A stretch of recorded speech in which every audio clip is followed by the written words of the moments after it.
Assalaamu calaykum waraxmatullaahi wabarakaatu. Kusoo dhawaada YouTube channelkeena. Qofta idin la hadlaysa waa Asmaa. Halkaad nagala socotaan ama aad naga dhageysanaysaan waa YouTube channelkeena. Daawada hadday tahay markii ugu horeysay aad soo booqato channelkan, please subscribe-ka noo saar. Hadaad horey iila joogtay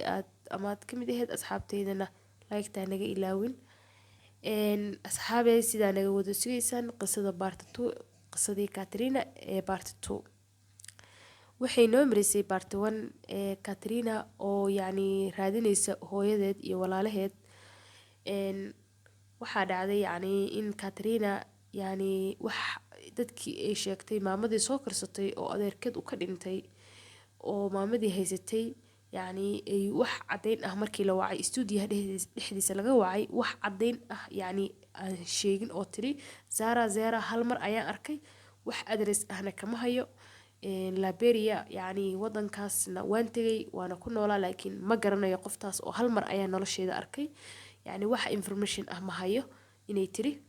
uu leeyahay wariyaha mana saacideyn karaa Remo waa u malaynaysaa waa ninkii ka soo waday Katrina ka soo waday Liberia ayadoo 6 sano jirta oo keenay Lubnaan. waxay leedahay wuu idin saacideyn karaa telefonkiisa ayaa idin siinaya aduu waa la wacayaa Remo waxaa qabanaysaa xaaskiisana waxay leedahay ma garanayo inuu wax xasuusanayo igu soo celiya adigu telefonka way jaraysaa si fiican ula hadlamayso wariyaha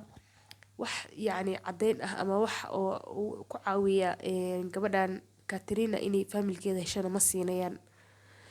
wariyaha wuxuu leeyahay wax kaliya oo aan hayo maanta waa warqadaas oo ah iskuulkii aad dhigan jirtay cadeynaysa oo waa documentiga hadda idin xasuusiyo warqadaas waa warqadii hooyadeed lagu yiri hooyada ayaa soo dirtay iyadoo 21 sano jirta sawirka iyo warqada oo hooyadeed oo la sawiran wiil yar ah iyo gabar iyo warqadan oo ah warqadii iskuulka ay dhiganaysay Katrina markay joogtay 6 sano jir ay ahayd ay ku noolayd Liberia. waxaa dhacday in wariyaha khadul ahmar wuxuu wariyaha qaaday wariyaha meelo oo wuxuu tagayaa oo xasaasi ah wuxuu wariyaha dirayaa dad buu dirayaa oo tagay Liberia warqadaas ayaana la qaadayaa waxaana loo tagayaa iskuulkii waxaa ku qoran warqada addresskii wadada uu ku yaalay iskuulka wax walba ku qoran iskuulkii ayaa laga raadinayaa. iskuulka maamulihii iskuulka waqtigaas ayaa xataa magaciisa warqada ku qoran iskuulkii ayaa la tagayaa waxaana la fiirinayaa loo weydiinayaa maamulaha iskuulka mataqaanaa qofkaas ayaa la leeyahay Katrina oo hooyadeedna la dhihi jiray Zara wuxuu leeyahay ma garanayo magacaas Katrina waan xasuustaa haddaan xasuustay dib u celiyo 34 sano ayaa ka soo wareegatay adigu xasuusanaya wuxuu leeyahay marka dambe Zara waxay ku nooshahay way yareed ayuu leeyahay Katrina waqtigii anaga ay nala joogtay way yareed oo ilmo yar ayay ahayd laakiin waxaan xasuustaa buu leeyahay Zara hooyadeed Katrina hooyadeed in ay ahayd qof ku nool xaafadeena sanado aad u badan waxayna degan tahay xaafada marka dhanka bidix u leexataan halkaas aduu tilmaam ayuu siinaya albaabka greenka ah weeye buu leeyahay adigu kaamirada wariyaha way tagaysaa albaabka ayaa la qaraacayaa waa u jeedaan Katrina markay aragtay iskuulkeedii waxay leedahay waxaan xasuustay si u farxday waxay xasuustay bay leedahay uniformkii iskuulka ay xiran jiray arday qaba markii aragtay aad ay isku bedeshay way farxday laakiin farxadda maxaa ka dambeyn doona ilin oohin ayaa ka dambeyn doonta albaabka ayaa albaabkii loo tilmaamay ayaa la qaraacayaa wariyaha markuu saa u galo oo saa albaabka loo furo wuxuu arkayaa gabar saa u jeedaan gabadhaas ayaa waxaa la weydiinayaa Zara meeday Katrina waxay sameynaysaa waxay isleedahay albaabka markii la furo hooyada iyo waa kaamirada waxay isleedahay hooyada ayaa albaabka furi doonta laakiin nasiib daro waxay leedahay gabadha albaabka furtay Sarah Zera ayaa raba. Sarah Zera way dhimatay 2008 ayay dhimatay ayaa bay leedahay. yaa u baahan Sarah Zera adugu way isbedelaysaa Katrina markay aragto hooyadeed oo yacni wixii ay raadinaysay yacni hadafkeedii wuxuu ahaa inay hooyadeed hesho laakiin nasiib daro hooyadeed waa dhimatay waxay leedahay yacni way isbedelaysaa wariyaha wuxuu wareysanayaa gabadha wuxuu leeyahay maxaa ku kalifay in Sarah Zera maxaa ku dhacay maxaa ku kalifay in yacni ii sheeg muxuu ahaa ay gabadheeda tuurto yacni waxyaalahay jeclaan lahayd inay ogaato ayuu wariyaha wareysanayaa gabadha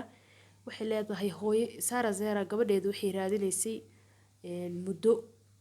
yacni iyadoo qalbiga ku hayso oo weli murugaysan murugadii ayayna la dhimatay ayay leedahay yacni aad ay u raadinaysay gabadheeda Katrina laakiin nasiib daro maysan helin anaga waxay nagu dhihi jirtay mar un walaashin waa arki doontaan anigana yacni Jacqueline ayaan ahay wariyaha ayay informationka soo siinaysaa waxaa dhici doonta markay aragtay yacni Katrina hooyadeed inay dhimatay iska ooyeysaa wuxuu leeyahay wariyaha mataqaana qofka albaabka furay waxay leedahay hooyaday ay u eg tahay laga yaab inay tahay habarirtay laakiin ma ahayn waa walaashad Jacqueline haddaa in yar qisada aan idiin dulmaro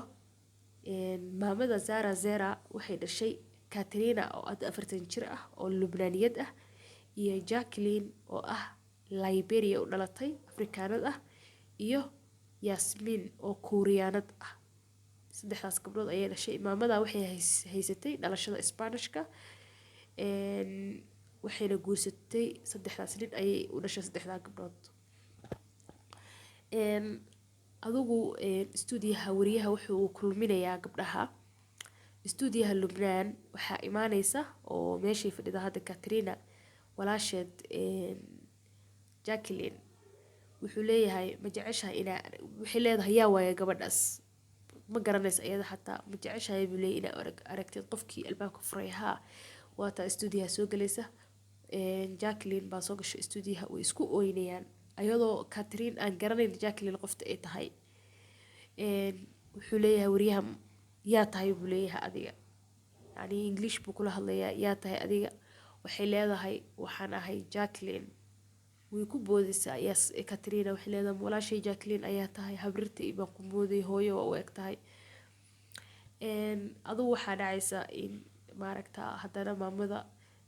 yacni Katrina qof weyn waaye in maaragtaa haddana yacni walaasheed Yasmin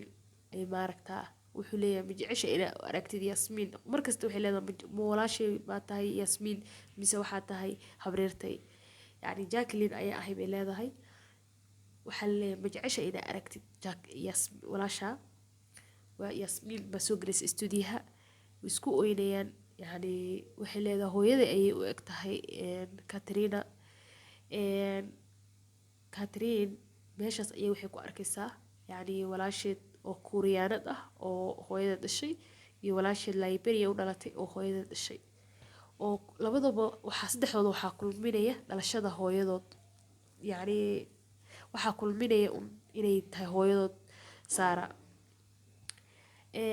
waxay leedahay waa jecelahay maxaa jeceshahay buu leeyahay wariyaha hadda walaalaha heshay oo hooyadana ay qadartu ay noqotay inay is arag maxaa jeceshahay ayuu leeyahay